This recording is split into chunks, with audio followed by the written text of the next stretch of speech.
Здравствуйте, меня зовут Иванова Татьяна Алексеевна. Я являюсь главным библиографом муниципального автономного учреждения Центральная библиотека муниципального образования Кваркинский район. И сегодня я бы хотела прочитать для вас стихотворение Ольги Бергольц «Я говорю с тобой под свист снарядов». Я говорю с тобой под свист снарядов, угрюмым заревом озарена. Я говорю с тобой из Ленинграда, страна моя, печальная страна. Кронштадтский злой неукротимый ветер в мое лицо закинутое бьет. В бомбоубежищах уснули дети, ночная стража встала у ворот.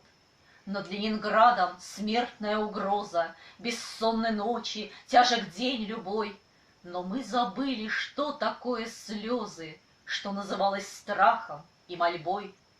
Я говорю, нас, граждан Ленинграда, не поколеблет грохот канонад, и если завтра будут баррикады, мы не покинем наших баррикад.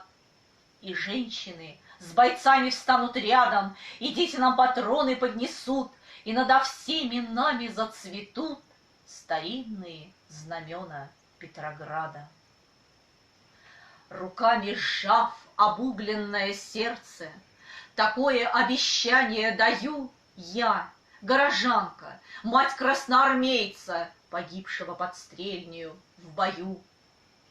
Мы будем драться с беззаветной силой, мы одолеем бешеных зверей, мы победим, клянусь тебе, Россия, от имени российских матерей.